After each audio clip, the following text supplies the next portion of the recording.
발표를 의뢰받은 것이 교직 행복에 대한 부분이었어요. 근데 이게 사실은 작년에 제가 교원교육학회에서 의뢰받은 주제하고 비슷합니다.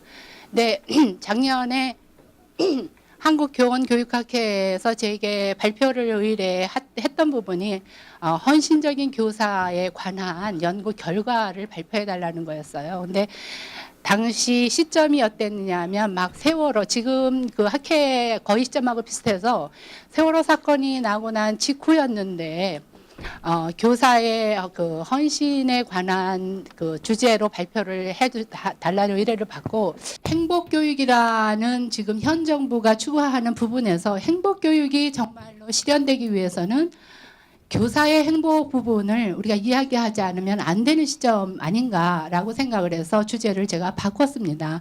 그런데 마침 육아지원학회에서의 이번 그 학회 주제도 같은 주제인 것 같습니다.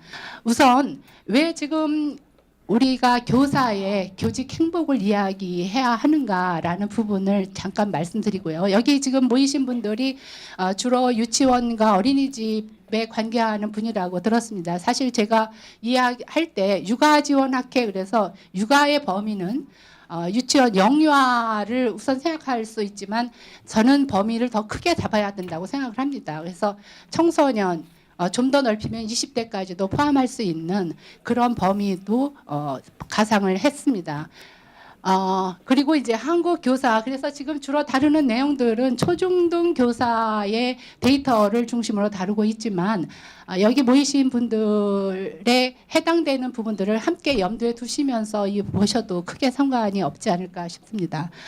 그리고 한국 교사의 교직 만족 수준은 어느 정도인지, 그 다음에 국제조사를 통해서 봤을 때 객관적으로 우리나라 교사들은 어느 수준에 와 있는지, 그리고 외국에서 논의되고 있는 교사에 대한 논의들은 어떤 것들이 있는지, 이런 것을 봤을 때 한국의 교사들에 대한 논의는 향후 어떤 방향으로 가는 것이 좋을지, 이런 순서로 진행을 해보도록 하겠습니다.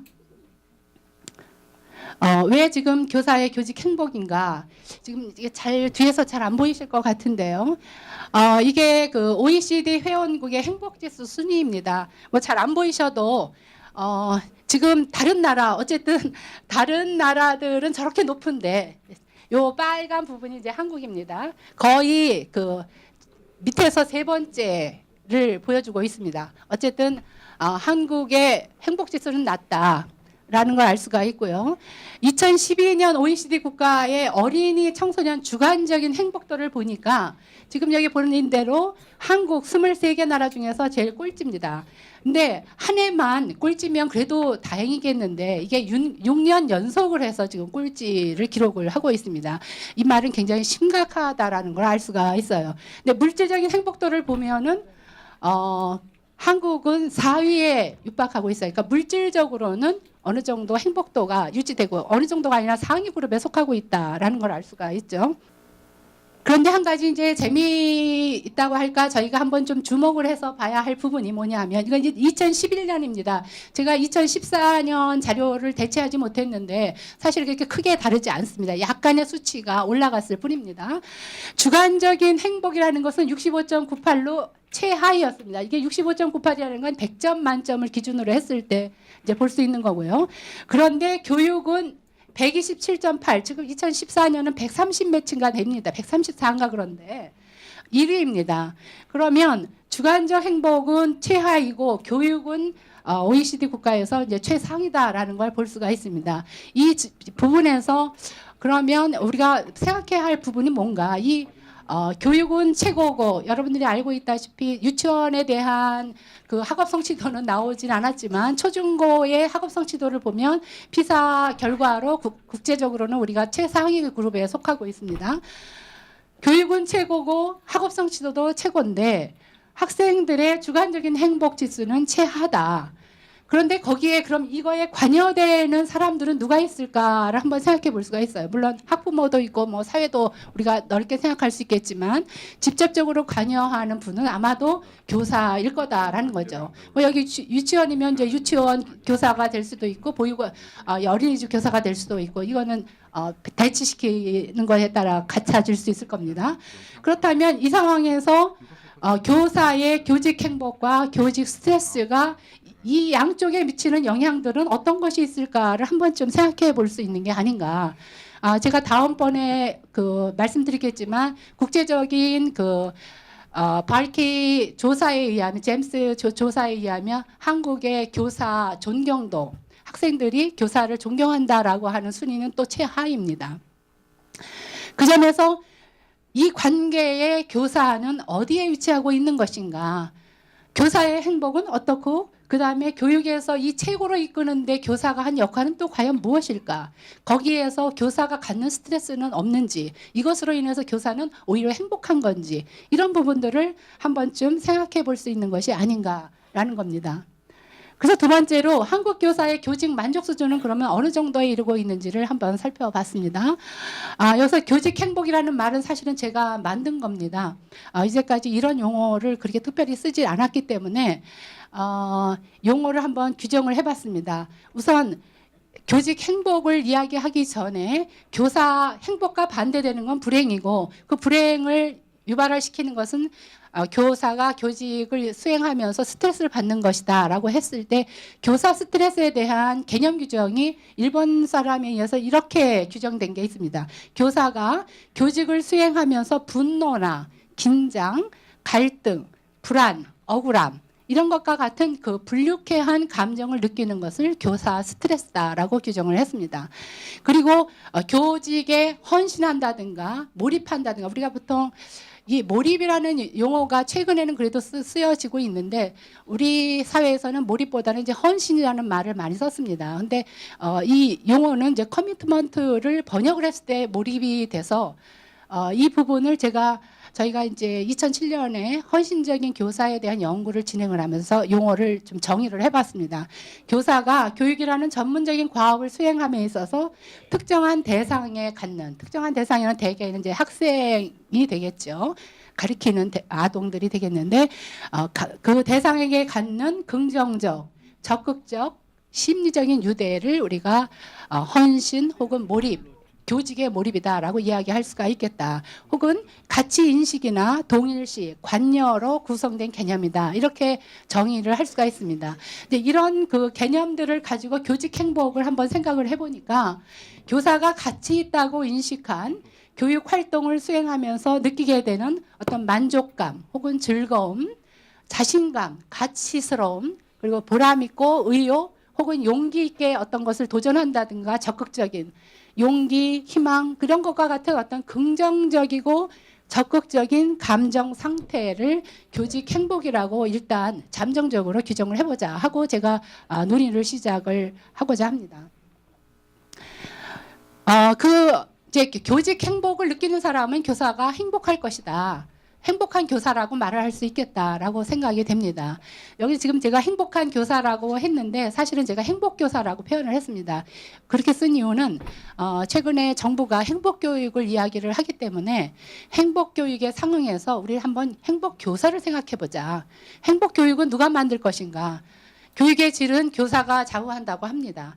그렇다고 한다면 행복교육을 좌우하는 것은 행복한 교사가 하는 게 아닌가. 그래서 거기에 이제 행복교사라는 이야기를 해볼 수가 있겠는데 행복교사는 아마도 교직의 보람을 느끼고 아까 정의한 대로 그래서 학교에 가는 게 어쨌든 아침에 눈 뜨고 나면 학교에 가는 게 즐거운 교사. 그걸 행복교사라고 할 수 있지 않을까. 그래서 교직에 반응하는 교사의 형태를 4가지로 한번 나눠봤습니다. 일단은 이런 행복교사. 보람을 느끼고 학교에 직장에 가는 것이 어린이집에 가는 것이 유치원에 가는 것이 즐거운 뭔가 기대되는 교사 이것을 행복교사라고 한다면 그럼 다른 교사들은 어떤 교사가 있을까?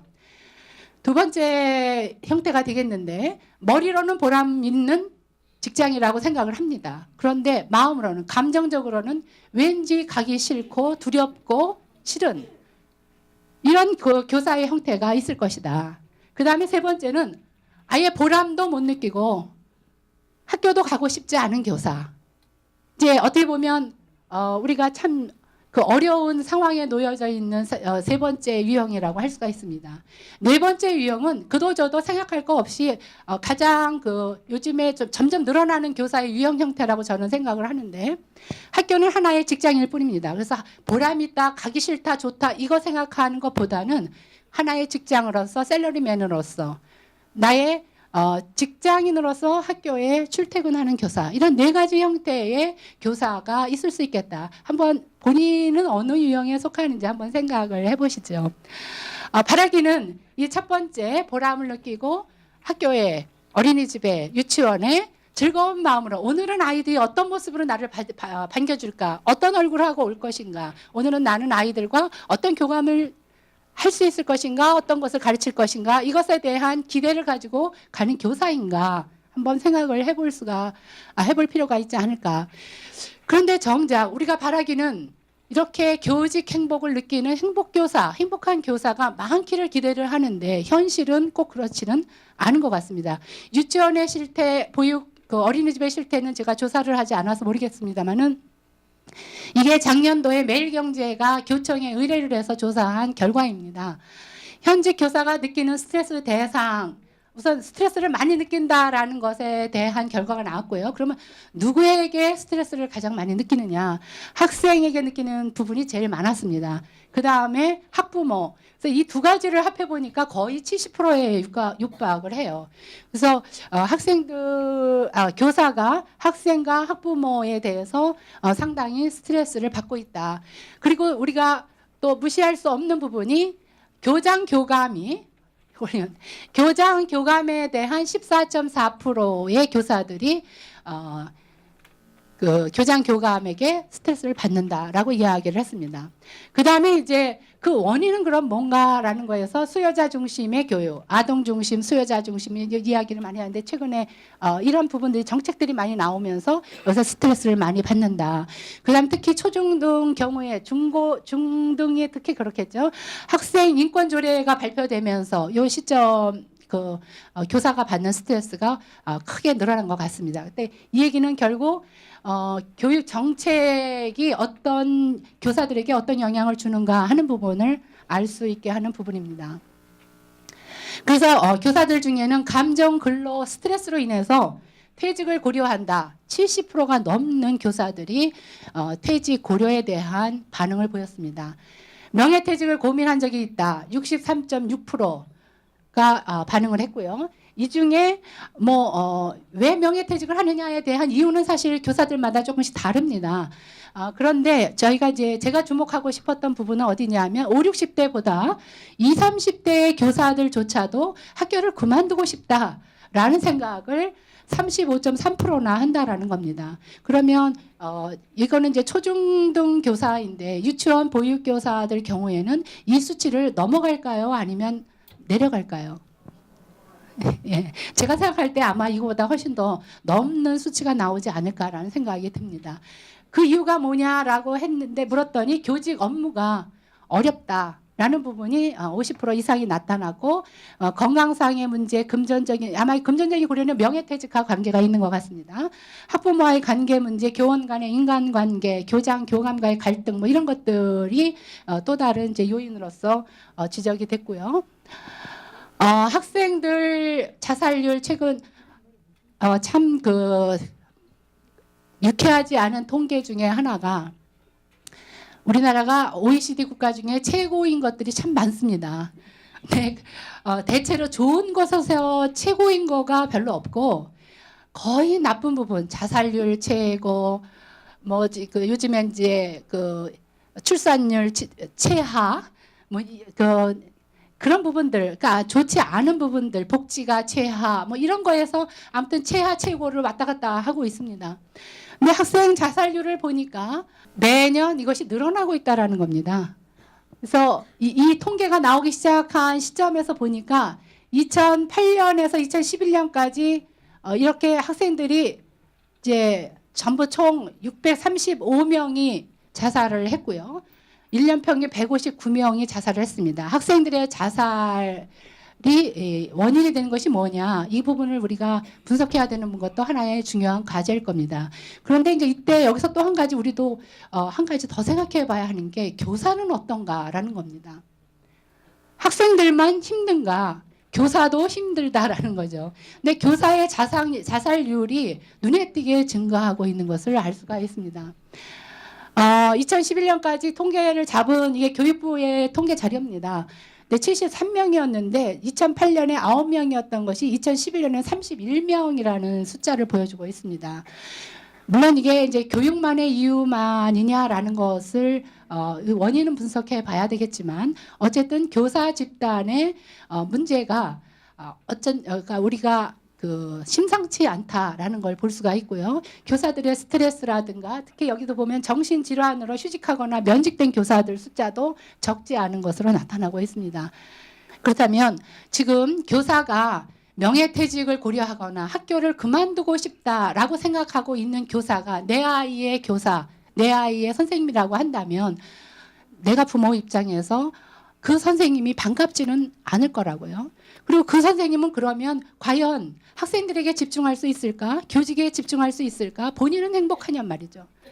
그래서 이 부분에서 우리가 선생님이 학교를 그만두고 싶다라고 말하는 교사들을 보고 우리가 생각해 봐야 할 것은 교사가 과연 교직에 얼마나 몰입할 수 있을 것인가?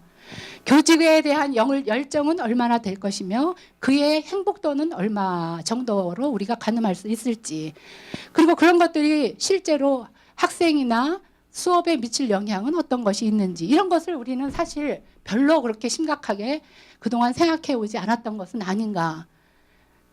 그래서 이런 부분들을 교사의 교직 행복지수와 학생의 행복지수와의 관계가 저는 있을 거라고 생각이 되는데, 이런 부분들을 과연 어느 정도 우리가 파악하고 있는지, 교사 스트레스에 대한 실태 조사가 과연 얼마만큼 지금 나와 있는지에 대한 부분이 의문입니다.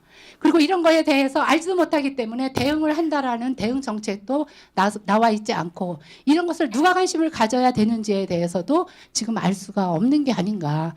그래서 저는 이런 문제들을 제기를 해야 된다라고 생각이 든 겁니다. 그래서 지금 물론 이제 초중고에 대한 이야기, 데이터를 가지고 이야기를 하지만 제가 보기에는 이 부분은 유치원 교사들, 영유아를 담당하고 있는 교사들의 부분들은 더욱더 심각할 것이고, 그 부분들이 아이들에게 미치는 영향은 아마도 초중고보다 더 상이할 것이라고 생각하기 때문에 그거에 대한 실태 파악과 그것에 대한 관심을 분명하게 우리가 가져야 된다라고 생각이 됩니다. 이 부분은 제가 보육교사에 대한 부분 몇 가지 간단한 통계를 한번 찾아봤습니다. 그랬더니 작년에 인권위원회에서 실태조사를 한 겁니다.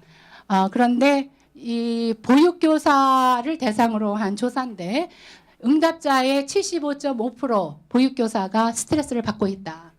일상생활에 지장을 줄 만큼 스트레스를 받고 있다라고 응답을 했습니다. 그 다음에 인권 침해를 받은 사례가 주로 어떤 것인가 라는 거에서 보니까 가장 많은 것이 학부모의 불쾌한 언행 부분에서 가장 높게 나타난 것으로 보고 있고요. 그 다음에 이제 이것은 직장 내에서 이루어지는 건데 정해진 업무 외의 지시가 많다. 그래서 36.5%가 응답을 했고, 상사의 언어 폭력이 16.1%. 그래서 이런 부분들이 적지 않게 심각한 상황임을 저희가 요 수치 하나만 가지고도 알 수 있을 것 같습니다. 조금 더 자세하게 보니까 지난 1년간 업무를 수행하다가 아프거나 사고를 당한 적이 있다. 64.7%의 교사들이 응답을 했습니다. 정신적인 스트레스 질환, 이게 질환까지 간 겁니다. 40.6%. 무릎이라든가 관절 질환까지 아마 구부리고 앉았다 일어났다 아이들 안고 이런 거에서 나오는 것 같습니다. 이것이 34.9%. 요통 디스크 질환, 이게 아마 이제 초중고 교사하고 다른 부분들일 거라는 생각이 드는데요. 위장병, 근육통 이런 것들이 상당히 많은 거로 나왔습니다. 그런데 아파도 병원에 갈 시간이 없다. 71%입니다. 이게 참으로 안타까운 현실이 아닌가라는 생각이 들었고요. 만성적인 장시간 노동시간에 대해서 초과근무 81.3%, 그러니까 거의 지금 초과근무를 하고 있다는 거고요. 점심시간이라든가 그러니까 쉬는 시간을 보장받지 못한다. 뭐 거의 90%, 91%가 대답을 했어요. 연월차 휴가 자유로운 사용이 곤란하다. 67.2%. 이 수치를 보니까 저는 초중고 교사보다 이쪽으로 연구를 집중해야 되는 게 아닌가라는 생각을 상당히 하게 됐습니다. 거기다 더 마음이 아팠다라고 할 수 있는 게 열악한 대우입니다. 평균 월급이 112만 원이다. 물론 이제 지금 여러분이 받고 있는 봉급은 이거보다 더 높을 수도 있고 더 낮을 수도 있는 겁니다. 평균이니까. 근데 더 낮다라고 생각을 하니까 참 우울해집니다. 그리고 140만 원 미만의 급여를 받는 경우가 90%라고 되어 있어요. 그러니까 이 보통 이제 대졸자의 평균 급여가 어느 정도인지 제가 조사를 확인을 안 해봤는데 한 얼마가 되나요? 혹시 아시는 분 계신가요?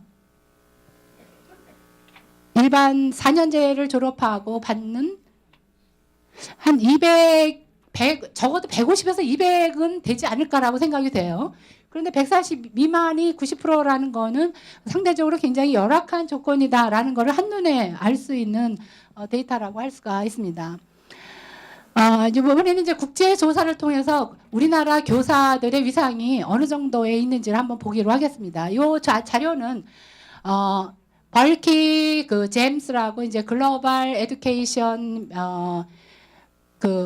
매니지먼트 시스템, 그래서 국제적인 조사를 한 부분인데요. 주로 이제 OECD 국가 회원국을 대상으로 했습니다. 여기에 보면 교사의 위상, 이제 초중고가 중심이 됩니다. 교사의 위상 지수를 보니까 여기서 또 높아요. 전체적으로 4위에 속했습니다. 그래서 뭐 이 수치를 봤을 때 나쁘지 않은 그런 조사 결과라고 볼 수가 있는데요. 이 부분은 뭐냐면 이제 초중등 교사와 교장, 교감 어느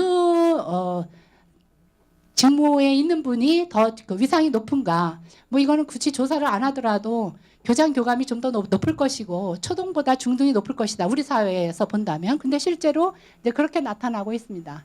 이게 이제 우리나라의 부분인데 전체적으로 높은 것을 알 수가 있고요. 주로 이제 교장이 높고 우리는 특별히 이제 교장 선생님이 다른 여기 보면 여기 요거고 그 다음에 초등이 요 밑에고 또 그렇게 큰 차이는 없습니다. 다른 나라에는 더 이렇게 많이 차이 나는 나라도 있네요. 자녀의 직업으로 교사를 희망하는가?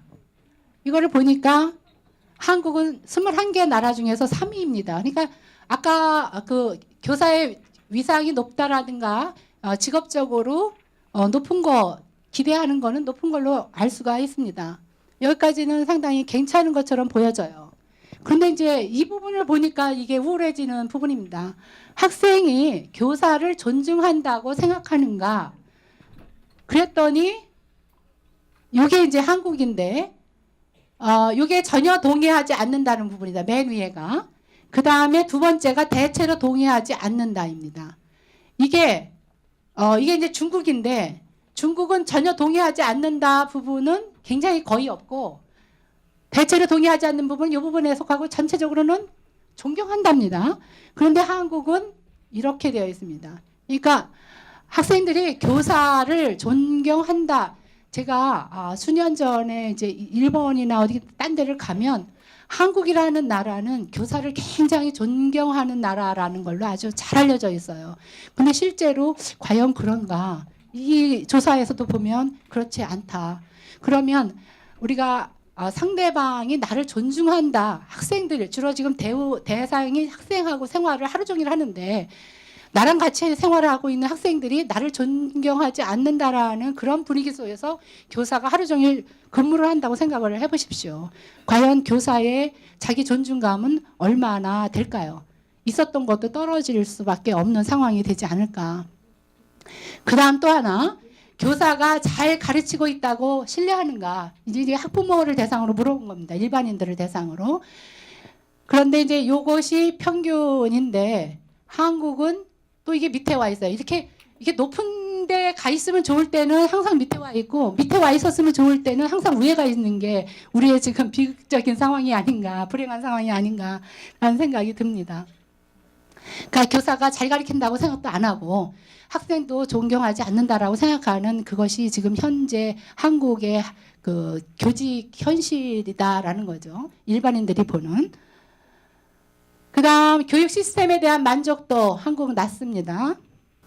그래서 국제조사로 봤을 때 한국 교사의 위상적인 특징은 어쨌든 전체적으로 교사라는 직업은 그래도 좋은 직업이고 그 다음에 내 자녀도 그래서 안정된 직업이기 때문에 자녀도 교사가 됐으면 좋겠지만 정작 그 내면을 들여다보면 그렇게 행복할 수만은 없는 그 상황이 그 수치적으로 알 수가 있습니다.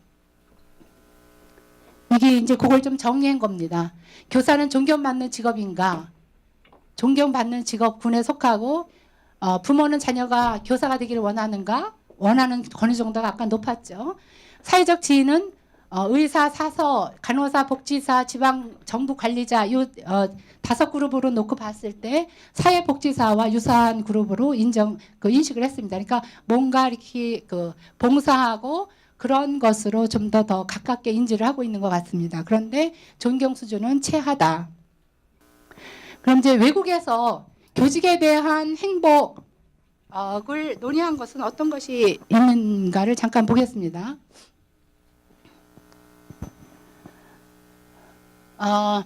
주로 제가 이거는 이제 몇 사람들 일본 학자들이 2000년대에 교직의 스트레스, 교사의 스트레스 이런 부분들을 교사의 그 멘탈 부분을 상당히 논의를 하기 시작을 했어요. 그 이유가 당시에 이제 우리로 치면 왕따라든가 뭐 학교 폭력 이런 부분들이 문제가 상당히 많이 됐기 때문이었는데 그로 인해서 교사들이 굉장히 정신적으로 질환도 일으킬 정도가 됐었고 그런데 지금 보니까 우리 사회가 조금 비슷한 상황이 되고 있는 것 같아요. 근데 그 무렵에 이제 그 일본에서 한참 논의됐던 몇 가지 논문들을 제가 한번 좀 정리를 해본 겁니다. 교사 스트레스 변화를 보니까 그 90년, 96년, 2000년 이렇게 해서 계속 연속적으로 조사를 했는데 계속 증가하는 어떤 부분에서 다소 낮아지기도 했지만 대체로 증가하는 형태를 보였어요. 근데 제가 이제 보고 싶은 것은 이런 부분입니다. 초등교사들 중에서 스트레스 행동 중에 너무나 이게 뭔가 스트레스가 꽉 쌓였을 때 사람이 소리치고 싶잖아요. 소리를 막 지르고 싶은 그런 충동을 느끼는 부분이 90년도보다 2000년대에 이렇게 늘어난 걸 볼 수가 있습니다. 폭력적이다. 이제 교사 스스로 자기를 표현한 겁니다. 이런 정도의 교사들이 나오고 있습니다. 중학교에 보면 폭력적이다, 무기력하다, 일에 대해서 생각하고 싶지 않다, 멍하고 있다. 이런 그 수치들이 점점 굉장히 늘어난 일에 대해서 교사가 일에 대해서 생각하고 싶지 않다라는 부분이 50%가 넘고 있습니다. 멍하고 있다. 그것도 거의 50%에 육박해요. 폭력적이다가 13.1%나 나왔습니다.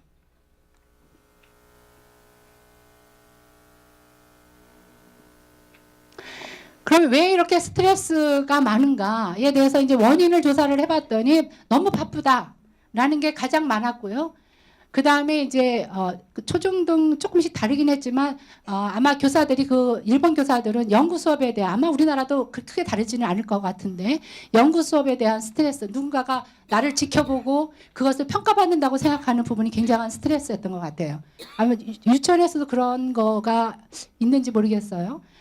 그 다음에 이 자신의 역량 부분에서도 상당한 스트레스를 받고 있는 것으로 나왔습니다. 이 부분을 저는 참 관심 있게 보고 싶은데 그러면 교사가 스트레스를 받았을 때 어떻게 변하는가, 어떤 영향을 학생들과의 관계가 달라지는가를 본 겁니다. 그랬더니 이제 이건 지금 우선 일본 조사입니다. 근데 한국 조사도 그렇게 다르지 않을 것 같고 아마 유치원과 어린이집으로 하면 저는 이 부분이 더 커질 거라고 생각이 돼요. 필요 이상으로 아이들을 야단친다. 초등에서 50%가 넘게 나왔습니다. 대충 수업을 한다. 46.1%. 아이들과 대화를 하지 않게 된다. 39.5%, 아이들을 변덕스럽게 다룬다. 이랬다 저랬다. 이것도 굉장히 우리가 교육에서 경계하는 부분인데 이런 것이 37.4%. 그러니까 초등 부분을 주목하면 아마 이것보다 높은 게 유치원과 어린이집으로 나타날 거라는 생각이 저는 좀 이렇게 듭니다. 중학교는 필요 이상으로 아이들을 야단친다, 대충 수업을 한다, 대화가 없어진다 이런 부분들이 초등보다 조금 낮아지지만 어쨌든 상당히 높은 걸 알 수가 있습니다. 이 부분에서 교사가 스트레스를 받으면 우선 아이들의 상태가 어떻게 되는지를 알 수가 있죠. 수업을 대충 한다. 그럼 결국 교육의 질이 낮아질 수밖에 없는 상황이 되는 거고 대화가 없어진다. 소통이 안 되는 거죠. 교감할 수 없는 거예요. 이 부분이 만약에 유치원과 어린이집으로 된다라고 생각을 하면 굉장히 불행한 사태가 되는 거죠. 그래서 아까 그 일본 교사들의 그 교직 인수에서 보면 보람을 느낀다라고는 생각을 하지만 학교에 가고 싶지 않다. 과반수 이상이 보람을 느낀다는 90% 이상이 대답을 했어요. 그런데 학교에 가고 싶지 않다. 무섭다, 심지어 두렵다라는 대답을 한 교사들도 상당수 있었던 걸로 나오고 있습니다. 그만두고 싶다, 40%.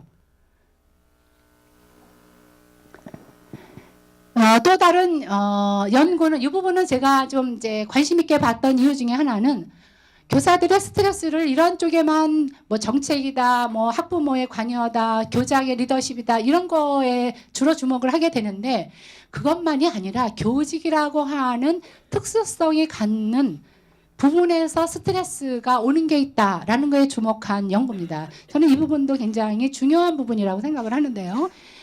전형적으로 교사에게 기대되고 있는 책임감이 교사에게 스트레스를 준다. 그래서 아이들에게 무슨 일이 일어나면 교사는 그걸 빨리 대책을 세우고 빨리 반응을 해서 그 문제를 해결해야 된다. 물론 맞죠. 근데 그거에 대한 스트레스가 있다라는 거예요. 교사들 대부분이 83.6%가 교사는 무슨 일이 아이들에게 일어나면 그거를 빨리 해결해야 된다라는 강박관념 내지 이제 그런 생각을 하고 있어요. 이게 이제 심하면 스트레스가 되는 거죠. 그 다음에 학생의 문제의 발생을 내가 잘못해서 내 탓이다 라고 생각하는 교사, 이걸 우리가 이제 도덕적 반성 교사라고 하는데 이런 부분은 다른 직장에 없는 어떤 교직의 특수성이 아닌가라고 생각이 됩니다. 50%에 거의 육박을 합니다. 그리고 학생 일을 다 내가 알고 있어야 한다. 이거 이제 우리가 보통 이제 서치라이트성의 교사다라고 이야기를 하는데 이렇게 교사들이 생각을 하고 있고 나는 모든 사람이 나를 좋아하는 사람이어야 된다라고 생각하는 교사들이 이것도 50%나 돼요. 이게 다른 일반인들과 비교한 수치는 없지만 제가 추정컨대 다른 직장과는 다른 부분들일 것이다. 그럼 이것이 좀 더 강해지면 강박관념이 되고 스트레스를 훨씬 더 가중시킬 수 있는 조건이 됩니다. 그래서 이런 식의 어떤 그 교직이라고 하는 교사, 주로 교사가 누가 되느냐, 어떤 사람이 되느냐, 어떤 사람이 되어야 하느냐라는 걸 가지고 봤을 때 교사들이 갖는 어떤 독특한 특성들이 있을 것이고 그 특성으로 인한 다른 사람은 그냥 넘어갈 수도 있는 게 교사이기 때문에 못 넘어가는 그런 스트레스를 가질 수도 있을 것이다 라고 생각을 해볼 수가 있습니다. 이게 이제 완전주의, 완벽주의 교사도 이렇게 35.1%, 그 다음에 꾸중하고 나면 거기에 대해서 죄책감, 죄악감까지 갖는 경우 32.9%. 한번 그 본인들을 여기다 한번 문항에다 놓고 나는 저기에 해당되나 안 되나 한번 좀 생각해 보시면 쉽게 연결을 시켜볼 수 있을 것 같습니다. 아마 교사들 중에 상당 부분은 누구에게나 선호되고 싶은, 왜냐하면 특히 우리나라 교사들 모범생들이잖아요.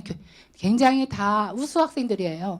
그래서 자기가 누구한테 지탄을 받는다든가 잘못했다, 애들한테라든지 원장님이 한테라든지 학부모가 와서 좀 잘못했다고 이야기하면 그거 참을 수 없는 겁니다. 언제나 나는 최고였고 항상 나는 모범생이었고 나는 우리 반에서 우등생이었는데 누가 나한테 잘못했다라는 지적이 통할 수가 없어요. 그거에 대한 그 자존심이 무너지는 거는 제가 보기에는 굉장히 다른 직장과 다른 부분들이 있는 것 같습니다. 그다음에 이제 지도하기 어려운 학생들이 도대체 누군가? 이 부분은 유치원하고는 조금 다를 것 같긴 하지만 어쨌든 한번 보겠습니다. 무기력한 학생들, 반항적이고 비판적인 학생들, 이 순서입니다. 그다음에 생활이 문란하고 냉소적 무시하고 등교를 거부하고 뭐 이런 식의 아이들이 교사로서는 참 지도하기 어렵다. 유치원 교사들에게는 어떤 아이들이 지도하기 어려운 아이들일까요? 거기는 아마 이제 무기력은 아닌 것 같고 너무 왔다 갔다 하는 아이들인가 아니면 반항하는 아이들? 전 잘 모르겠어요. 아마 선생님들이 더 잘 아실 것 같은데 아무튼 지도하기 어려운 아이들이 분명히 있는 것 같은데 그게 만약에 어떤 형태로 공통성을 띄운다라는 것을 알 수 있으면 그거에 대한 어떻게 대응하면 좀 더 그걸 잘 아이들을 다룰 수 있는지 이런 부분도 우리가 스킬을 가지면 훨씬 더 나아질 수도 있겠다라는 생각이 듭니다. 그런데 이렇게 어려운데도 상담을 요청하지 않아요. 상담을 하지 않는 이유는 상담할 대상이 없기 때문이기도 하고 여기 보면은 상담을 해봤자 학생들이 왕따를 당해도 교사들에게 안 알리는 이유하고 비슷한 거라고 저는 생각을 했는데 얘기해봐야 누구에게도 이해를 나는 받지 못할 것이다. 그 다음에 이런 걸 상담할 만한 대상도 없고 그런 시간도 없다는 얘기도 나왔어요. 그 다음 여기 보면 그런 얘기를 하면 네가 부족한 거다. 너 잘못이야 라는 내 책임으로 돌아올 가능성이 있다는 것에 상당히 많이 있었고 그 다음에 자존심의 상처를 받는다라는 것도 있었어요. 그리고 다른 사람에게 알려지고 평가받는 그런 것을 두려워하기도 하고 어쨌든 이제 이런 것들이 좀 조사가 됐어요. 탈진 교사들 보면 모델 교사가 있는 교사들이 덜 탈진은 된다는 거예요. 그러니까 말하자면 누군가에게 상담을 할 수 있고 누가 저 교사처럼 내가 되고 싶다라는 그런 것이 있으면 훨씬 더 교사들의 상태는 좋아질 수 있다라는 것들이 연구 결과를 통해서 알 수가 있었습니다. 그래서 학교 극간에서 그 내용이 다르고 스트레스의 정도가 다르고 그 다음에 여자 교사와 남자 교사의 스트레스와 대처법이 다르고 이런 것들을 알 수가 몇 가지 조사들에서 알 수가 있습니다. 이거는 잠깐 시간이 없기 때문에 좀 바로 넘길게요. 교사가 그 번아웃 된다고 그러죠. 너무 이제 지쳐가지고 탈진되는 정도를 보니까 그러니까 나쁜 건 제일 많아요. 이렇게. 이 부분도 저는 참 재미있는 연구 결과라고 봤는데 저는 잘 안 보일 것 같은데요. 교직이라는 게 정신적인 고충이 많은 직업이다라고 인지하는 부분입니다. 여기가 지금 한국인데요. 한국은 정신적인 고충이 많은 직업이냐라는 질문에 한국의 반응은 좀 낮은 편이에요. 여기 뭐 미국이나 영국이나 이런 데는 정신적인 고충이 굉장히 높은 걸로 나타납니다. 아이들과 만나는 기쁨이 있는 직업이다라고 한 거에 보니까 미국이나 이 유럽 쪽은 높은데 한국은 좀 낮은 편이에요. 보람 있는 일이다라는 부분에도 한국은 다른 데 비해서 낮아요. 경제적으로 보장된 일이다라는 부분에서 전체적으로 보면 여기 지금 이게 아주 보장이 안 된 부분이 미국 같은 경우에는 보수가 굉장히 낮거든요. 근데 이런 데는 그러니까 한국은 국제적으로 봤을 때 급여가 초중고 교사는 높은 편에 속하는데 지금 가만히 보면 정신적인 고충은 다른 나라에 비해서 조금 적은 편으로 인지가 됐고 경제적인 보장은 좀 더 높은 편으로 인지가 됐는데 아이들과 만나는 기쁨이 있다, 보람 있는 일이다 라는 부분에서는 한국은 낮아요. 그래서 이 부분이 어떻게 하면 이 나라들은 조건도 나쁜데 아이들과 만나는 게 즐겁고 보람 있다라고 생각하는지 이것이 참으로 궁금해지는 부분이 아닐 수가 없습니다. 어떻게 하면 저런 조건을 우리가 만들 수 있을 것인가. 제가 관심 있는 거는 무엇이 도대체 교사로 하여금 바빠도 정신적인 고충이 많아도 보람 있고 그야말로 아까 이야기한 어떤 헌신하고 몰입함으로써 나의 행복감이 높아질 수 있는 그런 교직이 될 수 있을 것인가 라는 것이 아마 우리가 해결해야 할 그런 부분이 아닌가. 이거를 다 설명하기에는 좀 시간이 얼마 안 남은 것 같죠?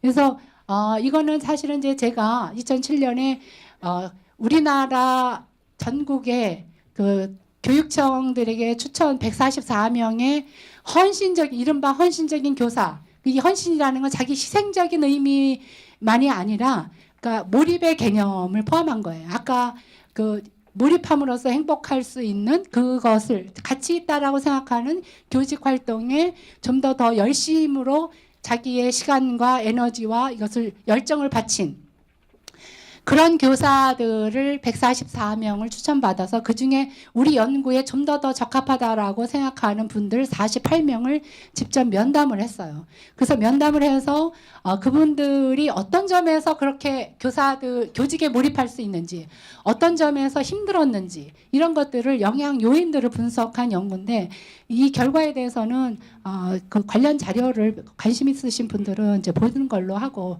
그냥 넘어가도록 할게요. 보면 간단하게 보면은 개인적인 요인과 그 다음에 특히 이제 교장, 교감의 리더십 부분들이 굉장히 중요하게 작용을 합니다.